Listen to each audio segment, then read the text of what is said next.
Bueno, empezamos entonces con la séptima charla del curso introductorio a la historia de la Iglesia. Antes de empezar, para los que no habían seguido antes, esta es la séptima clase de un curso ya que viene desde el año pasado, y por una cuestión de simplemente de honestidad intelectual y de más o menos ubicarnos un poco con la bibliografía. Yo no soy un especialista en el Islam, en el mundo musulmán, eso de entrada, hay que decirlo. Intento hacer con esta charla una charla más bien de divulgación para aquellos que no tienen mucha noción de lo que es el mundo musulmán, principalmente basada en aquella población que no se encuentra en un continente como es Europa, que sí tiene una gran mezcla de mundo musulmán y que quizás conoce un poco más de lo que es el Islam, y ni hablar de la gente que está viviendo en tierras ya musulmanas de por sí. Es decir, que esta charla o clase está más bien dirigida a una especie de público introductorio para lo que es el Islam, que sabe poco y nada de lo que es el mundo de la media luna. Y para poder utilizar las fuentes bibliográficas, principalmente voy a usar dos que son fácilmente conseguibles por todos. Uno es el libro correspondiente del padre Alfredo Sáenz, sacerdote jesuita, en el tomo de La nave y las tempestades, correspondiente al tema del Islam. Ese es el principal. Y el segundo, quizá menos conocido, pero sí de un autor muy muy importante, que es el padre Julio Membiel. Es un libro muy cortito llamado Tres pueblos bíblicos en su lucha por la dominación. Habla sobre el cristianismo, el judaísmo y el islamismo. Bien, vamos a hacer entonces una introducción histórica para ver después un poco el pensamiento del mundo islámico. Los pobladores de Arabia de raza semita eran en su mayor parte descendientes de Abraham por la línea de Ismael, según las Sagradas Escrituras. Abraham tuvo dos esposas. Con la primera, Sara, tuvo a Isaac, y con la segunda, a Agar, que era la esclava de la familia, tuvo a Ismael. Por los celos de Sara, las mujeres siempre a veces son celosas, entonces así normal, Agar tuvo que huir al desierto, según la tradición, que sería el desierto de Arabia, también hijo de Abraham. En cierta ocasión, la esclava se encontraba junto a un pozo de agua en Ber Lahairoi, y se le apareció el ángel de Yahvé, que le anunció una bendición, al mismo tiempo de la bendición, una profecía, diciéndole, se encuentra esto en el capítulo 16 del libro de Génesis: multiplicaré de tal modo tu descendencia, le dice a Agar, la esclava, que por numerosa que será, no podrá contarse. Mira que has concebido y darás a luz un hijo al que llamarás Ismael. Porque Yahvé ha escuchado tu aflicción. Será un burro humano. Su mano estará contra todos, y las manos de todos estarán contra él. Y enfrente de todos sus hermanos plantará su tienda. Génesis 16, 10-12. Ya en el desierto, Agar, la esclava medio muerta, de hambre y de sed, comenzó a buscar desesperadamente agua porque temía por la vida de su propio hijo, Ismael, cuando de repente oyó la voz de un ángel que le reiteró la decisión de Dios: arriba, levanta al chico y tenle de la mano, porque he de convertirle en una gran nación. Génesis 21. Enseguida el Señor le mostró un pozo que estaba cerca del antiguo tabernáculo que había erigido Abraham, el pozo llamado de Sem-Sem, sagrado hasta la actualidad por los descendientes de Ismael, es decir, por los islamitas. El pozo de Sem-Sem desaparece después con el relato bíblico hasta la muerte de Abraham, cuando reaparece para enterrar a su padre junto con su hermano Isaac. Poco después, un grupo de beduinos que estaban buscando un camello extraviado encontró aquel pozo, y después de apagar su sed allí, fundó entonces la ciudad famosa de la Meca, tomando a Agar y a Ismael como sus propios protectores. Según las tradiciones árabes, Ismael se casó con una hija de un príncipe y tuvo una familia muy numerosa, que fue el principio del pueblo árabe.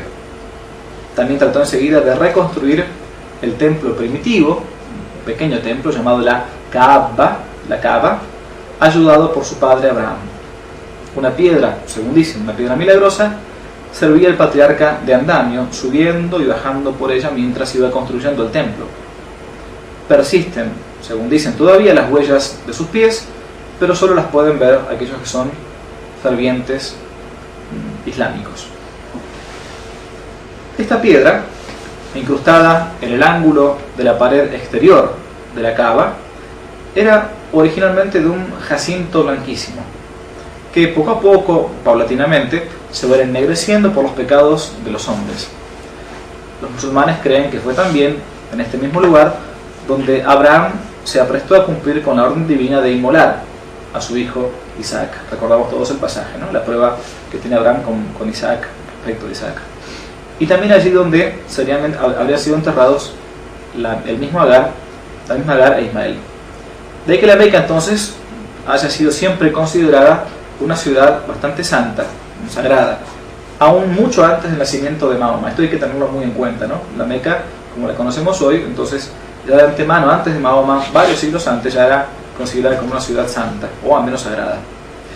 Cuando los peregrinos llegaban a esta piedra, debían dar 7 vueltas alrededor, la tocaban y la besaban, y después recorrían el trayecto que Agar había hecho, llegando al pozo de Zemzem para tomar algo de agua. La religión de los habitantes de Arabia por entonces consistía en una especie de politeísmo bastante rudimentario que incluía desde el culto a los astros y las piedras, a quienes ofrecían sacrificios incluso de animales, como el pueblo de Israel, el pueblo judío. Por encima de todas las divinidades, sin embargo, a pesar de que eran muy politeístas, se encontraba Alá. Alá significa Dios, ¿no? para los árabes. Una especie de Dios supremo, ordenador de todas las cosas. Cada tribu, siempre antes de Mahoma, contaba con un propio templo, según cada culto particular. Pero había uno especial que pertenecía a todos los credos. Era justamente la Kaaba y esa piedra negra, especie de santuario nacional donde acudían grandes caravanas de peregrinos. En medio de este mundo politeísta, existían algunas colonias judías. Cada región tenía sus dioses y veneraba los espíritus que atemorizaban sus dominios. De todos aquellos pueblos, la ciudad sagrada, la Meca, capital de la región de Hijaz, un importante centro comercial por donde pasaban caravanas que unían el Yemen con Palestina y Siria, y dominaba una oligarquía de grandes comerciantes cuya supremacía le correspondía a la tribu de los Quraysh, de donde va a salir justamente Mahoma. Entonces, para resumir, Mahoma va a salir una tribu dentro de todas que tenía una gran supremacía incluso de tipo comercial. Esto no hay que olvidarlo, son datos que no son menores.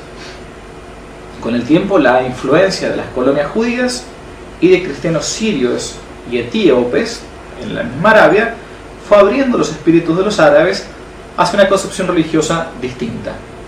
Entonces nos encontramos en un núcleo donde van a confluir religiones locales, regionales digamos, con la religión monoteísta judía y con el cristianismo. Vamos a ver ahora de qué tipo de cristianismo estamos hablando.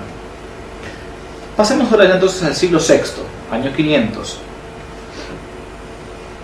Como sabemos, el epicentro del mundo islámico se encuentra justamente en Arabia Saudita, hoy por hoy una nación netamente teocrática. Esta zona va a quedar fuera, y esto es un detalle que no es menor, como lo marca el mapa, fuera de los límites del Imperio Romano. Un detalle, digo, que no es menor. Sabemos que Roma civilizó, dio su cultura, su derecho, su religión incluso, ¿no? Y también fue como el vehículo para que el cristianismo llegue rápidamente al mundo civilizado por Roma. La mayoría de los árabes, ya en el siglo VII que habitaba la península arábiga, vivía agrupada en tribus y llevaban una vida nómade, amenazando constantemente las fronteras del imperio. Los límites sobre los cuales se repartían el control eran Bizancio, hoy Estambul, Constantinopla, Persia y el reino de los etíopes. En el interior de la península, la zona resultaba una inmensa meseta desértica, jalonada de oasis donde vagaban los beduinos, estos hombres que andaban con los camellos. Hacia el norte, la península limitaba con las provincias bizantinas de Siria y Palestina. Hacia el nordeste, con el famoso imperio persa. ¿Cuál es la historia, llamémosle, oficial respecto de Mahoma? O sea, ¿qué dicen los musulmanes respecto de Mahoma? Mahoma nació, según la historia oficial, en el año 571, en la Meca. Pertenecía, como dijimos, a la familia de los Coraichitas, una tribu levítica que tenía en sus manos los intereses económicos de la propia ciudad, en especial todo lo que hace la recepción de los peregrinos que habitualmente se dirigían a la Kaaba. Huérfano desde los 10 años, el pobrecito fue educado por un tío generoso, pero sin fortuna, siendo guardián de rebaños y ocupado del pastoreo que acompañaba a las caravanas. La vida de Mahoma va a cambiar cuando se case. Como la de toda persona que se casa, la vida cambia. Ya más grande ingresó al servicio de una rica viuda llamada Yahida, probablemente de raza judía, su esposa, de quien pronto se va a convertir en su principal hombre de confianza, hasta que ésta le ofrece incluso casarse con ella. Mahoma tenía por entonces 29 años. Pasados ya 11 años de matrimonio, Mahoma va a comenzar a decir que tenía ciertas visiones, locuciones de parte de Dios, quien lo habría o lo estaría eligiendo como un profeta, uno de sus profetas, para enseñarle al pueblo árabe la fe monoteísta. Es decir, para que el pueblo árabe dejase de lado todo ese politeísmo regional y se convirtiese en el mundo monoteísta. Inmediatamente se transformó en predicador, invitando a la plena sumisión a la voluntad de Alá, Dios, único, omnipotente, y amenazando a los infieles, a los que no eran monoteístas, con castigos escatológicos. Aclaremos que Mahoma ya había entrado para entonces en contacto con los que los musulmanes llaman los hombres del libro. Los hombres del libro son tanto los judíos como nosotros los cristianos, por la Biblia, ¿no? Pero un detalle no menor tampoco, con el mundo cristiano con el que entra en contacto Mahoma, va a ser con el mundo cristiano heterodoxo, es decir, no 100% ortodoxo, sobre todo con los cristianos llamados arrianos o nestorianos. No entramos en este tema, ya hemos visto toda una clase entera sobre el tema del arrianismo, nestorianismo también lo hemos mencionado, pero simplemente digamos que no se trataba de cristianos 100%, sino simplemente de unas sectas heréticas, herejes. Inicialmente convenció a sus parientes, a su mujer, a su primo Ali y a sus amigos Abu Bekr, Omar y Uthman, mucho más fácil los nombres, sus primeros discípulos, y después de largarse a hablar en público va a comenzar a denunciar la idolatría desde la misma ciudad de la Meca, aduciendo que el politeísmo iba contra la primera tradición del pueblo árabe. Digamos, la acusa que había que volver a los orígenes, a esa tradición primordial que tenían los árabes de un solo Dios, y denunciando los abusos que los comerciantes realizaban en la Meca como un lugar de tránsito de sus operaciones con los peregrinos. Es decir, una especie de predicador revolucionario, al estilo tipo Che Guevara, para hablarle antes de tiempo, ¿no? Todo esto causó un gran revuelo popular. Los pobres y trabajadores comenzaron a apoyar naturalmente a Mahoma, hasta que los coraichitas, los de su propia tribu, después de matar a varios seguidores de este nuevo profeta, entre comillas, van a tratar de atentar contra su propia vida. Mahoma, va a decidir abandonar su pueblo natal y acompañado por un ángel, todo esto según la historia oficial del pueblo islámico, va a huir de la Meca a Yatrib, una ciudad cercana, muy rica en plantaciones y en cosechas. Era por entonces ya el año 622 de nuestra era. Esta huida, o llamada también égira, ¿no?, constituyó el acto formal de la ruptura de Mahoma con su pasado árabe, o con su pasado religioso árabe. Esta huida o égira de Mahoma a Yatrib o a la ciudad de Medina, como se va a conocer también, ha hecho un punto de partida del Islam. Se la conoce como un punto de partida así del Islam. Desde entonces la ciudad de Yatrib va a cambiar de nombre, llamándose en adelante Medina. Medina al-Nabi, que significa algo así como ciudad del profeta. En España, por ejemplo, hay algunas ciudades, mientras estuvo Medina del Campo, por ejemplo, ¿no? Mientras estuvo bajo el dominio islámico, Medina. Ya con 25 años entonces de casado, con Jadija, falleció ella y Mahoma contrajo 11 nuevas uniones formales, generalmente por razones de poder y riqueza.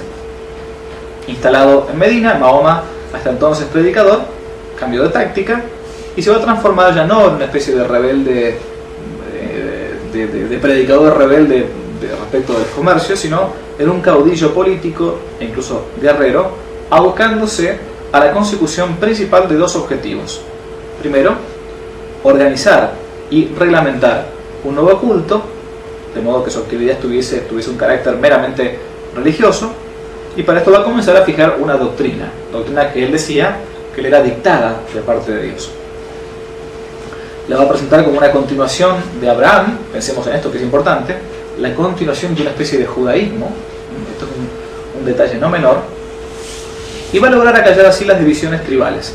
Para concretarlo, va a ser edificar un templo, una mezquita, la primera de todas, ordenando que fuese el punto de reunión de sus seguidores, que van a comenzar a llamarse a partir de entonces Muslim, o en español musulmanes, que significa hombre que está sometido a Dios. Eso es Muslim o musulmán.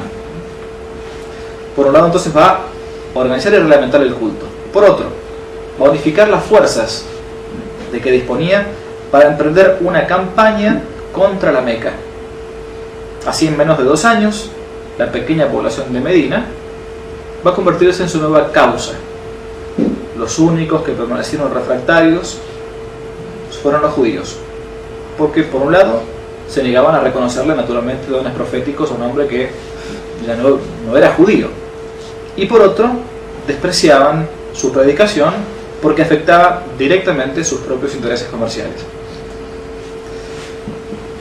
Mahoma va a declarar abiertamente la guerra a la Meca, considerando a sus merodeadores como intérpretes falaces de la voluntad de Abraham, el padre, reconocido así por los musulmanes, uno de sus padres.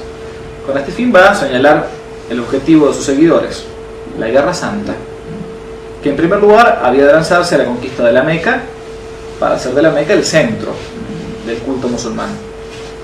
A raíz de esta convocatoria, acudirán numerosos beduinos, estos hombres de los camellos, llegando a reunirse en el año 630 unos 10.000 hombres que marcharon sobre ella hasta ocuparla.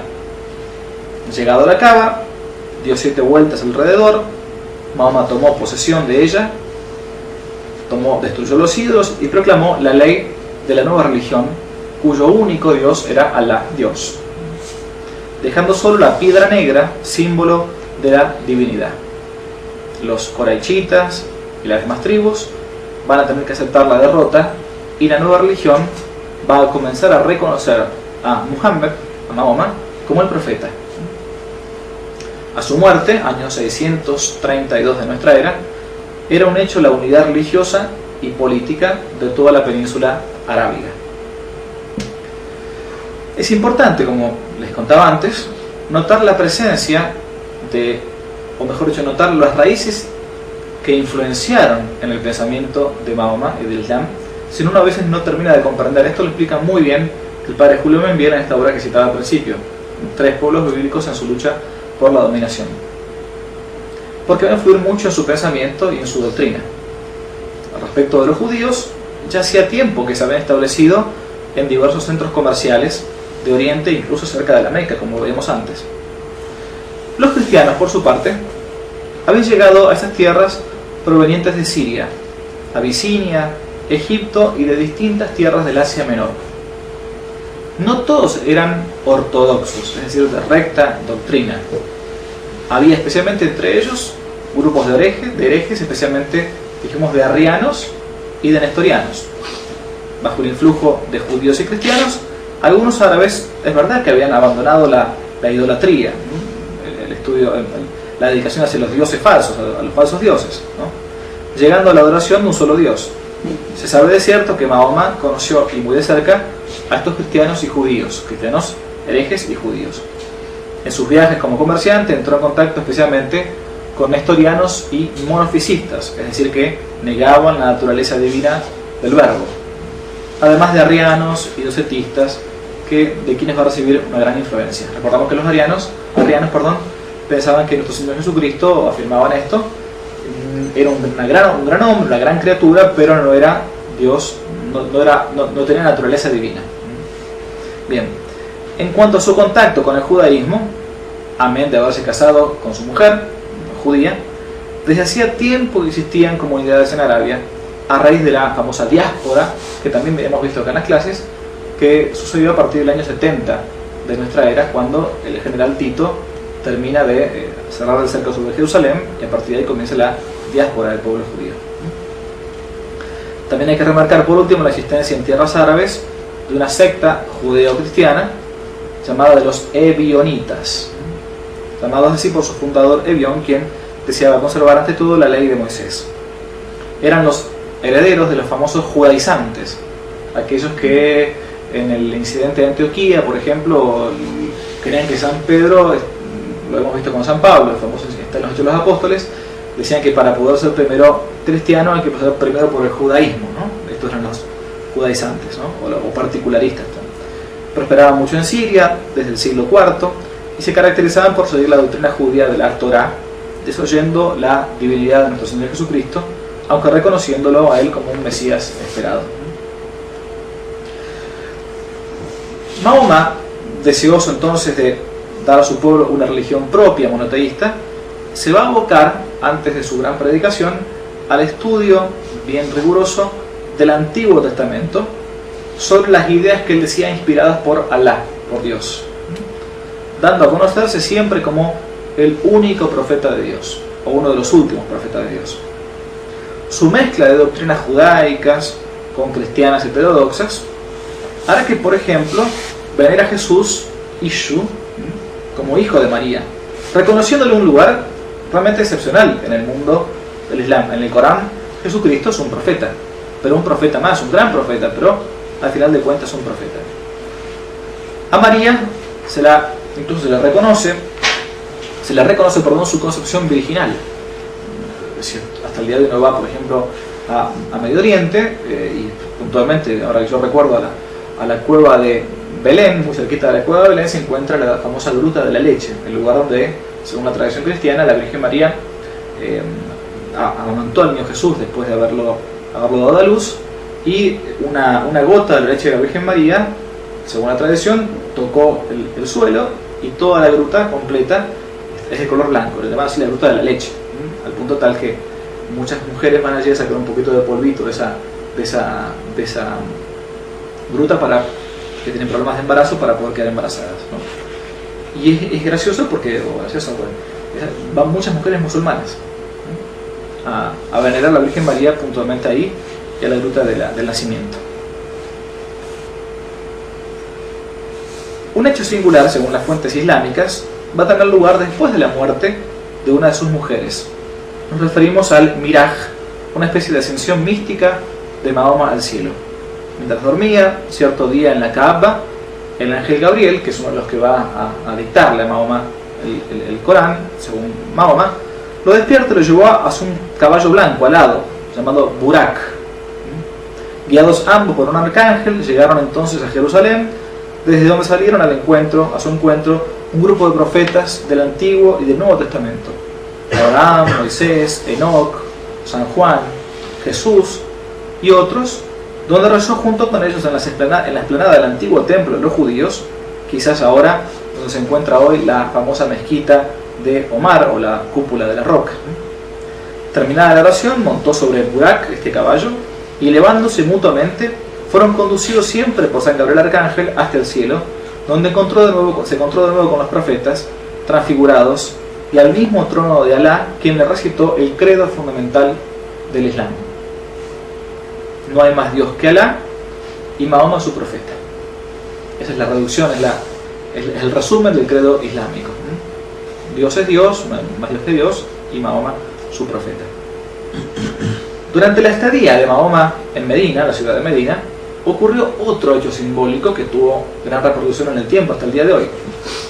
Durante los primeros tiempos, los árabes pasaban siempre, al igual que el pueblo judío, mirando hacia la Tierra Santa de Jerusalén. Esta costumbre quedó incluso entre nosotros durante mucho tiempo, hasta hace poco tiempo. La construcción de todos los templos cristianos, incluso la dirección en la que el sacerdote rezaba la Santa Misa, era siempre mirando hacia Oriente, ¿no? La luz viene de Oriente, ¿no? El sol que nace de lo alto. Bien, el mundo árabe hace lo mismo. Pero un día, dirigiendo el profeta la oración en la mezquita que había hecho erigir en la ciudad de Medina, súbitamente, sin dar explicación, cambió de dirección, se volteó y dirigió su mirada hacia la ciudad, hacia la Meca. De inmediato todos los presentes lo imitaron, y ese gesto fue una especie de renuncia a todo su pasado, una renuncia explícita a su intento de asimilar o continuar con el judaísmo. Es desde ese entonces que al día de hoy los musulmanes, los han visto seguramente en las películas, en las fotos, rezan siempre dirigiéndose hacia la Meca. ¿En qué se basan los musulmanes? ¿O cuál es el credo? Es muy sencillo, pero en el Corán, el libro sagrado del musulmán. Etimológicamente, el origen de la palabra Corán significa recitación, es un libro para recitar, más bien incluso para cantar.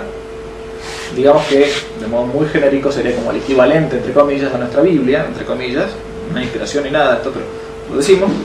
Es la escritura presuntamente revelada por Alá a Mahoma.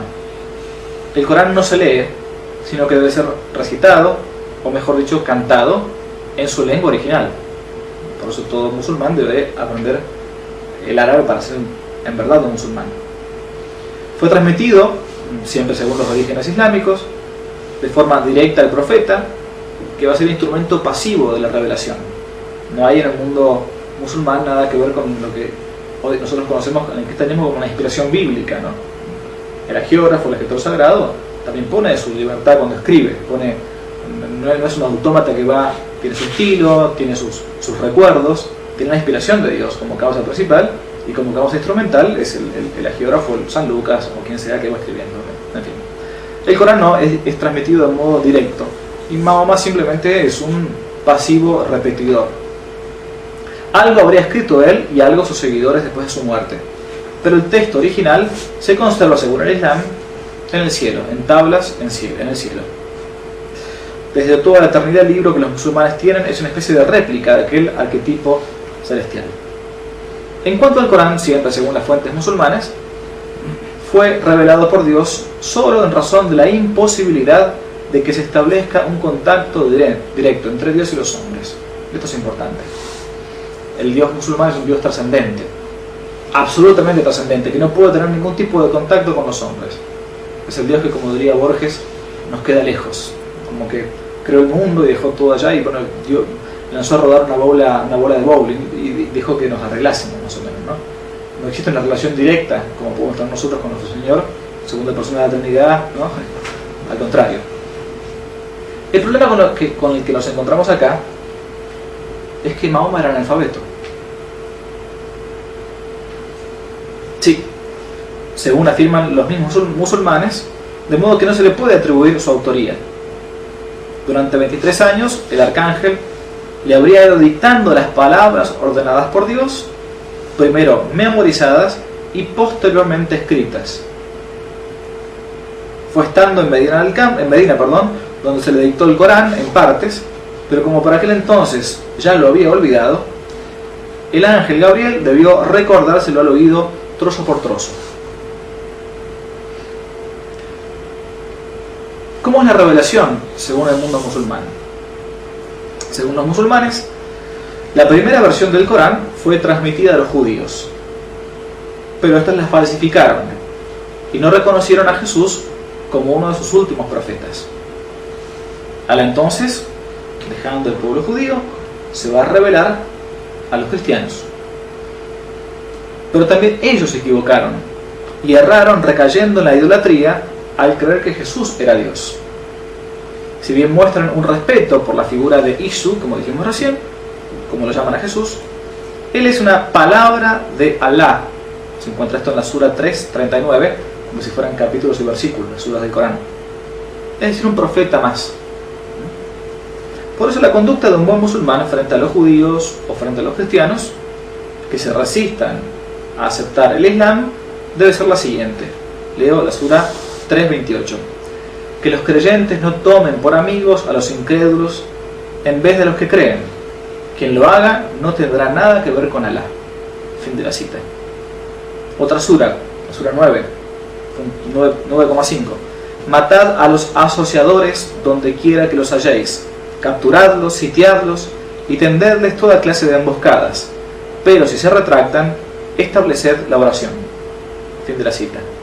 Otra sura, 2:29. Luchad contra ellos hasta que no haya más opción y la adoración debida sea solamente Alá. Adiós. La versión definitiva, según el Islam, del Corán, que la respetó en su tenor original y la transmitió definitivamente a la humanidad, es la versión árabe. El contenido del Corán, según los musulmanes, es sagrado y por eso debe mantenerse de modo textual y en la lengua original. Pero todo esto es evidente, que Mahoma pasó a ser como el Moisés del Antiguo Testamento o el Jesús del Nuevo Testamento. Cuento una anécdota que no tengo acá escrita. Cuando algunos amigos sacerdotes estaban viviendo en Medio Oriente para ser misioneros en tierras del Islam, tenían que estudiar naturalmente el árabe. Y cuando llegaban a una academia de árabe, comenzaban a estudiar las palabras, ¿no? Entonces la palabra, lo digo en español, la palabra vaca va con B corta, ¿no? Entonces veían que vaca va con B corta. Pero después se encontraban en algunos textos que vaca estaba escrita con B larga. Entonces decían, pero perdón, profesora, ¿vaca va con B corta o va con B larga? No, vaca va con B corta y va con B larga. Pero ¿cuál es la regla? Es que la regla para el mundo musulmán de la lengua árabe es el Corán. Como el Corán no puede tener ninguna falla, ninguna equivocación, ningún error de ortografía, cuando se transmitió el Corán, vaya a saber quién escribió va con B corta y va con B larga, medio ignorante, medio bruto el copista. Bueno, entonces la regla es justamente el Corán. A ese punto se llega. Entonces hay excepciones ortográficas conforme se encuentran los errores ortográficos en el Corán. A ese punto se llega, ¿no? En un manuscrito cristiano del evangelista de San Lucas, de San Juan, quien fuera, uno se encuentra con un texto griego que hay un error ortográfico, punto, sencillo, es un error del copista, no, lo principal es el mensaje, no la... Bueno, las excepciones son también regla porque están en el Corán. Hasta acá entonces las versiones más bien oficiales sobre el mundo islámico y su origen del Corán. Un estudioso ya fallecido hace un par de décadas, muy pocas, el padre Thierry, en un libro que tuvo que publicar con un seudónimo de Ana Zacarías, llamado, algunas veces está citado como de Moisés a Mohammed, de Moisés a Mahoma, o también hay reseñas también en español llamado Islam, una empresa judía. Nos propone una versión bastante distinta de la versión oficial. A juicio del padre Thierry, un gran estudioso del Islam, el Corán no es más que la simple y pura traducción, explicación de la Biblia, una especie de Biblia explicada para los árabes, donde se relatan las historias de Adán, de Noé, de Abraham, de Lot, José, Moisés, los profetas, San Juan Bautista, la Virgen María, Jesús, etc. A su juicio, Mahoma nada tiene que ver con la elaboración de este libro. El Corán actual entonces sería fruto de la predicación de un rabino de tendencia farisaica y talmudista que se había propuesto simplemente judaizar a Arabia.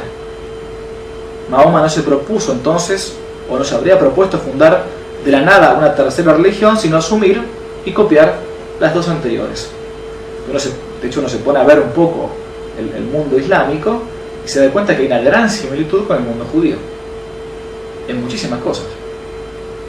Es una especie de judaísmo simplificado. Esto sucedió porque al parecer Mahoma, según dice el padre Terry, tuvo en sus manos una traducción al árabe de la Torá bíblica, es decir, de los 5 primeros libros del Antiguo Testamento. De hecho, la semejanza que hay entre el Pentateuco, los primeros 5 libros del Antiguo Testamento, y el Corán son asombrosas y son muchísimas. Muchos de sus pasajes parecen como glosas enteras a las Sagradas Escrituras del Pentateuco. Por lo demás, sus principales elementos doctrinales coinciden, entre comillas, con los judeocristianos, como por ejemplo la unicidad de Dios, su omnipotencia, su bondad, su eternidad, su providencia divina, su poder creador, en fin, el mundo celestial, los ángeles, los demonios, Satán como caudillo del mundo maligno, los mandamientos, etc. Todo esto casi parece como copiado del mundo judío o incluso cristiano, así como las principales ideas antropológicas: la inmortalidad del alma, la escatología, el fin de los tiempos, la responsabilidad del hombre ante las acciones, el castigo y la recompensa después de la muerte, son propiamente judío-cristianos. Importante esto para alguna gente, sobre todo católicos, que están confundidos o a veces están desorientados. No son 3 religiones iguales. A veces uno escucha decir que las 3 religiones monoteístas, ¿no? El catolicismo, el judaísmo y el islamismo. Bueno, tenemos el mismo Dios en común. No, un momentito, eso es un error grave, gravísimo. A pesar de verdad de las similitudes que uno puede señalar, existe una diferencia fundamental que es la más importante y que zanja, como en un abismo, al catolicismo, del judaísmo y del islamismo. Porque ambas religiones, estas últimas 2, tienen más en común entre sí que similitud con la nuestra. La diferencia esencial entre ellas y la nuestra es la negación absoluta del Verbo hecho hombre, de la segunda persona de la Trinidad que se encarna para redimirme, para salvarme, para abrirme las puertas del cielo. De que para el judaísmo, como para el mundo del Islam, es una blasfemia que Dios se haga hombre. Basta con recordar los textos de Semana Santa. Ha blasfemado, ¿qué necesidad tenemos de testigos?, le dicen a Cristo, ¿no? Además, la negación de la encarnación involucra la negación del dogma también de la Santísima Trinidad. Por eso no tenemos el mismo Dios que estas religiones monoteístas, porque ambas niegan al Cristo como Dios.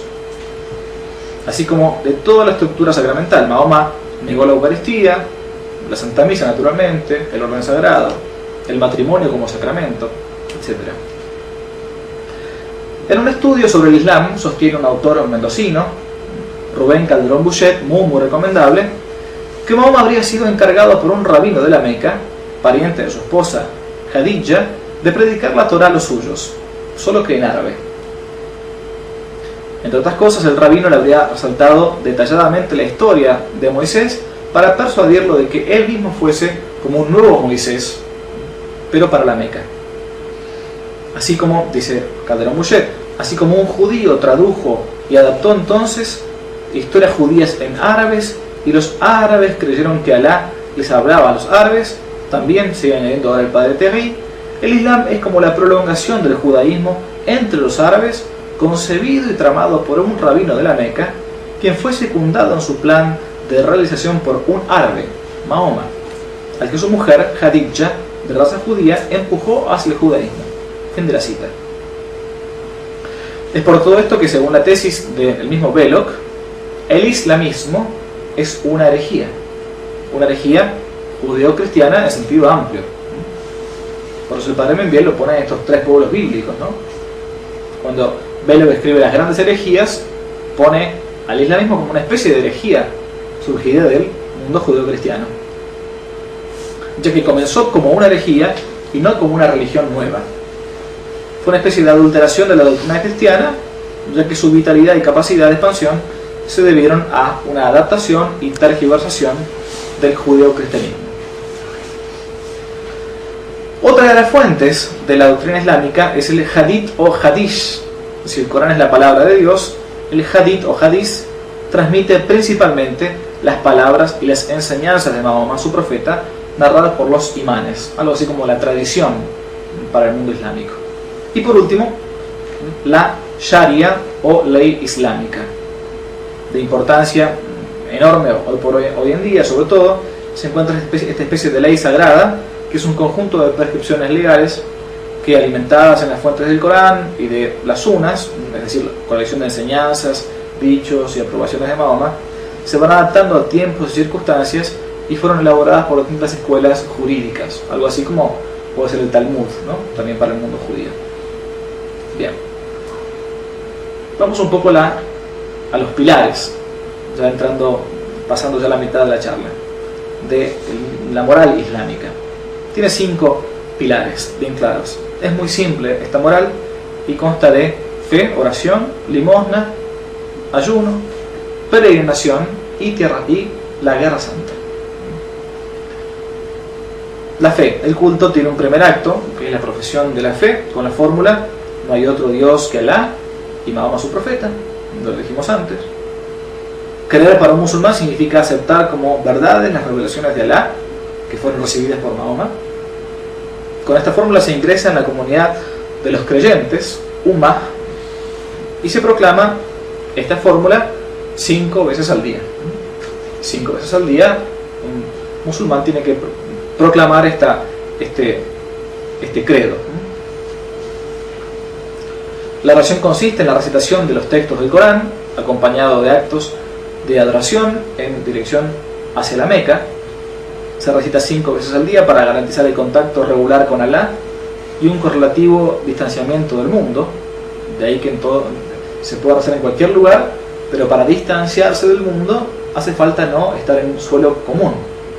De ahí que entonces se coloca una pequeña esterilla o alfombrita como para separarse del suelo profano, ¿no? Siempre en dirección a la Meca.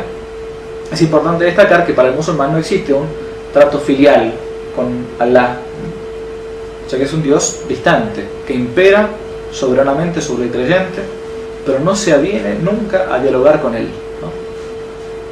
No hay entre ambos relaciones o coloquios personales, y mucho menos amistad. Hay una distancia infinita entre Dios y los hombres. El Dios de ellos es pura trascendencia o misterio insondable. La limosna musulmana es obligatoria. El creyente tiene que socorrer con sus bienes a parientes, a pobres, a huérfanos y peregrinos, contribuyendo al sostenimiento y promoción de la causa del Islam.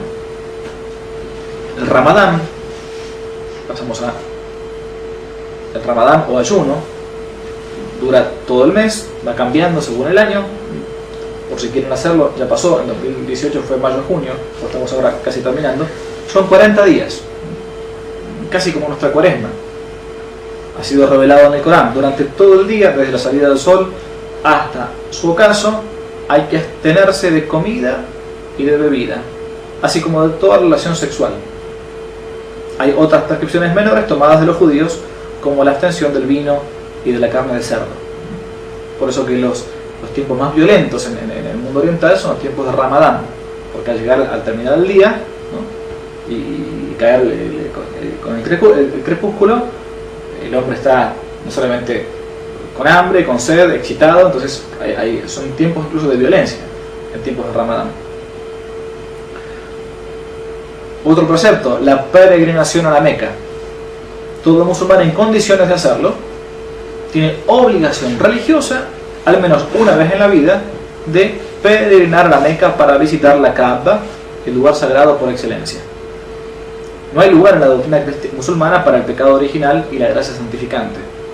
En lo social, el musulmán debe vivir en armonía y fraternidad con los creyentes de Alá. Mahoma condenó la avaricia, el orgullo, el libertinaje, la mentira, abolió los sacrificios humanos, prohibió la muerte y el abandono de los hijos, refrenó la poligamia limitando a 4 el número de esposas legítimas. Uno puede tener tantas esposas como pueda mantener en el mundo islámico. La guerra santa. Por último está la yihad o guerra santa contra los que no son musulmanes. Se trata de una obligación política, pues quien obra así cumple con el deber de solidaridad. Es mártir, shahid, el musulmán que sucumbe durante la yihad, es decir, el muslim que mata y que muere, según el Corán 9.112. La guerra santa es como un ideal religioso. Los que caen en ella son considerados mártires en la fe y significa entrar directamente en el paraíso como sacrificio agradable a Alá. El paraíso musulmán es un hermoso jardín donde, acostados sobre los lechos brocados, los hombres beben el agua viva de la fuente y gozan eternamente de las vírgenes en el paraíso. Lamento, pero no es un paraíso demasiado digamos, está dominado por no por el pañuelo verde que quieran decir, ¿no? El islamismo no es ajeno a pretensiones de universalidad. Los creyentes se consideran comprometidos con la defensa de los derechos de Dios, de su primado, de su prioridad.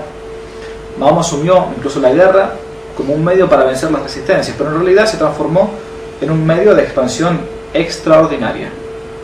Los infieles que al ser conquistados se adhieren al Islam, poco a poco van a ingresar en la comunidad de los creyentes y, si se resisten, van a ser despojados de sus bienes o reducidos a la esclavitud. De esto poco se habla. Cuando uno escucha hablar de la esclavitud, ustedes saben que la Iglesia paulatinamente, poco a poco, fue la autora de la abolición de la esclavitud. Poco se dice de la cantidad de esclavos cristianos en manos de los musulmanes. Sin ir más lejos, por ejemplo, el famoso Manco de Lepanto, que fue Miguel de Cervantes Saavedra, el escritor del Quijote, ¿no? Fue esclavo, estuvo detenido por los musulmanes hasta que pagaron su rescate. Los infieles que al ser conquistados se adherían al Islam ingresaban rápidamente en la comunidad de creyentes, pero si se resistían eran despojados y reducidos a la esclavitud. Esto no significaba que el Islam buscara imponerse siempre por la coacción. Los judíos y los cristianos, gentes del libro, eran tolerados por tener parte de la revelación en común, pero siempre debían pagar un tributo al dominador islámico. ¿Sí? El Islam vencía. Gracias a la Guerra Santa, y sin pretenderlo, a lograr la unidad del mundo árabe, se va a desatar una especie de fuerza nueva o un nacionalismo terrible.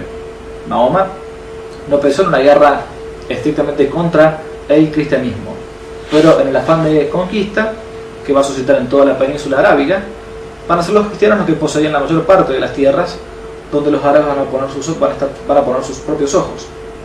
No siempre aspiraron a la conquista por motivos meramente religiosos, pero la expansión le ofrecía una gran influencia en cuanto al ámbito comercial. Por eso parece extraño para nosotros hoy, esto yo lo he comprobado muchas veces, incluso con gente del mundo árabe, ¿no? Musulmana, pensar que todo el norte de África era cristiano hasta la llegada del Islam. Cuando se puede pensar en San Agustín, toda la zona, todo el monacato, los monjes nos han llegado no por San Benito en Occidente, nos llegó por Egipto, por toda la parte de Oriente, por la Tebaida, por San Pacomio, San Antonio Abad. Los primeros monasterios surgieron en el norte de África. Bueno, hoy parece impensado que todo eso es tierra ganada por el Islam. Al punto tal que uno habla con un musulmán y dice: mira, vos tenés que volver a tus orígenes, a tus tierras. Ellos ni siquiera saben que eso fue cristiano. Durante 7 siglos fue cristiano. Las conquistas del Islam. A la muerte de Mahoma en el año 632, su discípulo, Abu Bakr, tomó la conducción del movimiento con el título de califa o jefe de los creyentes, reprimiendo la agitación de las tribus y completando la conquista de la península. Después lo va a seguir su amigo y sucesor, el famoso califa Omar. Fue un político sagaz que formó un formidable ejército. El califa comprendió que para tener a las filas en cohesión era necesarísimo enviarlos a la conquista. Ustedes saben que los imperios muchas veces se mantienen como Estados Unidos por la guerra. Si uno no tiene esa fuerza expansiva, evidentemente el ánimo decae. La Gran Guerra Santa va a comenzar en el año 643 contra el Imperio Bizantino y el Imperio Persa. Las direcciones a las que dirigirá los ataques serán las rutas de las caravanas de comercio, lanzándose hacia el Asia Menor puntualmente, e islamizando poco a poco toda la zona. Siria, Palestina, Mesopotamia, incluso Egipto van a sucumbir bajo el imperio del Islam. En el año 635 van a atacar Siria y tomar las ciudades de Damasco. Y por eso desde la Meca y Medina el centro musulmán va a pasar a Damasco, donde se va a establecer allí el primer califato. Año 638 va a ser la conquista durísima y la caída de Palestina, puntualmente de Tierra Santa, de Jerusalén, que había resistido todo cuanto pudo, bajo el aliento del patriarca San Sofronio.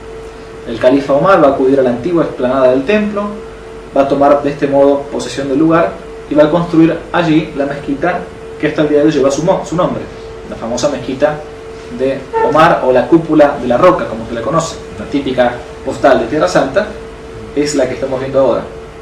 Muchas veces uno la ve y piensa que es una iglesia, piensa que es una mezquita.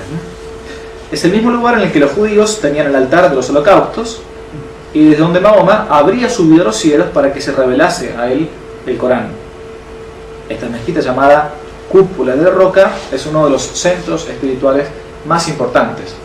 Por eso es que hay tanta discusión con Tierra Santa, y por eso es que los judíos también no saben bien qué hacer con esta mezquita que está justo en un lugar sagrado para ellos, ¿no? Que por cierto, todo esto favorece a la minoría religiosa cristiana, que son los menos ahí, porque si uno de los dos llega a terminar dominando, sacan corriendo al cristianismo y se acabaron todos los lugares santos, los pocos que quedan en Tierra Santa para nosotros los católicos. Va a llegar después la caída de Egipto, entonces, como decíamos, con Omar, que quería detenerse y organizar el ataque, pero que no va a poder detener el empuje de los guerreros más bien natural, y que se van a lanzar a destruir el imperio de Egipto. En la 640 ese ejército imperial bizantino va a ser derrotado cerca de El Cairo, y después va a caer la ciudad famosa de Alejandría. Bien, se van a dividir en dos grandes partes. Yo estoy haciendo acá un raconto bastante rápido, pero para que más o menos nos suenen un poco los nombres, ¿no? Una gran división, entre ellos los sunitas, o más bien, entre comillas, democráticos, y los chiitas, más bien dinásticos. No tardó en conocer el mundo musulmán las turbulencias políticas y divisiones internas, en qué imperio no existen. Hasta el momento los sucesores de Mahoma habían sido sus amigos más cercanos, ¿no? Sus seguidores políticos más preferidos, que se van a llamar los sunitas, y apoyaban la sucesión en el poder musulmán por elección y no por la vía de la sangre. Omar, Othman, Abu Bakr. Esta corriente es ampliamente mayoritaria hoy en la actualidad, casi agrupa a un 80% del mundo musulmán. Pero otro sector se va a poner del lado de los familiares de Mahoma, apoyando a Ali y a Fátima. Fátima no por la Virgen, sino por la hija del profeta. No sea cosa que les pase como a mí una vez en París, en un hotel, que una chica jovencita, 20 años, una conserje, yo sacerdote, que no soy un poco apostolado con la chica, hablando con la chica, ¿cómo te llamas? Fátima. Ah, por la Virgen de Fátima. No, por la hija de Mahoma. Ah, perdón, disculpe, ¿no? Ya, evidentemente más musulmana que Mahoma era. Fátima es un nombre musulmán. Especialmente a la descendencia por la sangre, entonces, estos chiitas. Según los adherentes, el sucesor del profeta, como califa, no tenía que ser elegido, sino que tenía que ser miembro de la familia de Mahoma. Son llamados los chiitas, un sector entonces minoritario, de apenas entre un 15 y un 20% del mundo islámico, que hoy por hoy tiene vigencia en Irán y en Irak sobre todo. Bien, en Egipto los árabes van a favorecer a los cristianos que estaban en contra de Bizancio, como los monofisistas. Incluso los melquitas mantuvieron la rama melquita católica, va a mantener los patriarcados de Jerusalén, Antioquía, Alejandría, cuya jerarquía se va a reconstituir a lo largo del siglo VIII. El cristianismo entonces no va a desaparecer por completo, ni siquiera los misioneros cristianos van a desaparecer, pero sí van a comenzar a exportar misioneros a algunos lugares de no una rama católica 100%. En el Egipto existían muchos nestorianos, que por ejemplo van a ser los misioneros nestorianos, monofisitas, lo que van a misionar algunas zonas inhóspitas, como por ejemplo puede ser el Tíbet y la China. Los primeros cristianos que llegaron a esa zona fueron entonces cristianos heterodoxos. Estambul, la ciudad de Constantinopla, se va a encontrar entonces amenazada, capital del Imperio Romano de Oriente. Los árabes hacían sus incursiones por el Asia Menor, por las islas del Mediterráneo, Chipre, Rodas, Creta, mientras que los búlgaros, sus aliados eslavos, van a comenzar desde el norte y van a atacar Constantinopla entre el año 673 y 677 por tierra y por mar. van a ser rechazados por Constantino IV, el califa va a firmar un tratado de paz y va a pagar un tributo a Bizancio, y la puerta oriental a Europa va a quedar por algunos siglos cerrada para el Islam. África del Norte, fíjense lo que es el mapa, va a estar perdida para la cristiandad desde el año 647, al punto tal que en el siglo XI, año 1000, solamente había en África 5 obispos. Repito, solamente en África había 5 obispos en el siglo XI. La España visigótica se va a derrumbar también ante la invasión musulmana por divisiones internas. Después de la caída de Cartago, las demás ciudades del África fueron cayendo en manos musulmanas. Los bizantinos se habían confinado en Ceuta, gobernada por el conde Julián. Y en España, en lugar de asociarse entre los cristianos, bizantinos y visigodos contra el enemigo común, el Islam, van a comenzar a dividirse entre sí. Julián, el conde Julián, cometió entonces el gravísimo error de llamar en su ayuda contra los visigodos de Rodrigo a Tariq Ben Suad, un jefe bereber islamizado, lugarteniente de Musa, otro caudillo árabe, o mejor dicho islámico. El exarca bizantino le entregó la plaza fuerte de Ceuta y desde allí Tariq pasó a España. El hecho quedó fijado en la geografía, ya que las antiguas columnas de Hércules, como recibieron el nombre, van a comenzar ahora a llamarse desde el momento Montaña de Tariq, es decir, Gibraltar, por el peñón de Gibraltar. ¿Cómo se va a dar la invasión del mundo árabe a España? Ustedes saben que España no es como la España que conocemos hoy ahora nosotros.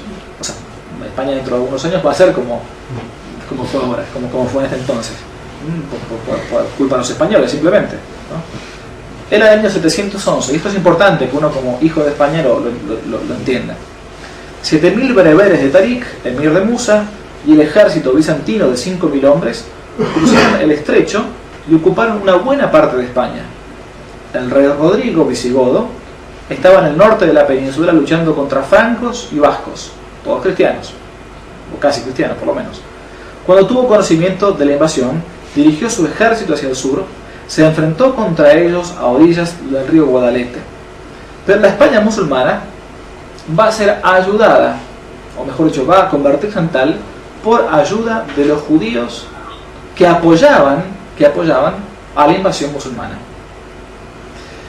La España musulmana, el centro del islamismo, va a estar en el califato de Córdoba, ya, donde antes de finalizar el primer milenio surgió un terrible guerrero llamado Al-Mansur, o sea, una especie de ministro del califa.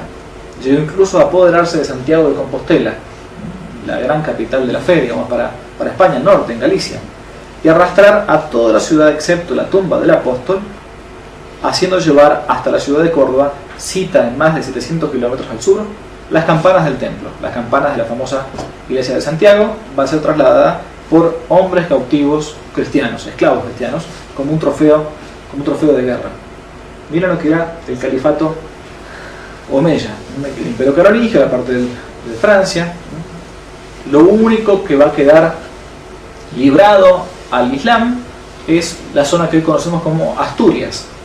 Por eso en España, en medio de broma, medio en serio, dicen que Asturias es España y el resto tierra conquistada, mejor dicho, como diciendo, los únicos que no quedamos dentro del mundo árabe somos nosotros. Claro que tienen una gran ventaja. Hay una cadena montañosa que beneficia a los asturianos, que les permite estar un poco como aislados del mundo musulmán. Bien, se va a dar finalmente el freno de los musulmanes, gracias a Dios, por Carlos Martel en la famosa batalla de Poitiers. Cruzaron los Pirineos, que dividen Francia con España, van a invadir la zona sur, o zona más bien suroeste de Francia, apoderándose de Carcassonne y de la ciudad de Nîmes. Pero en Poitiers los esperaba el ejército galo de Carlos Martel, año 732, contra cuyos caballeros cubiertos de hierro se van a estrellar las tropas ligeras de los árabes, frenándose así su impresionante ofensiva sobre Occidente.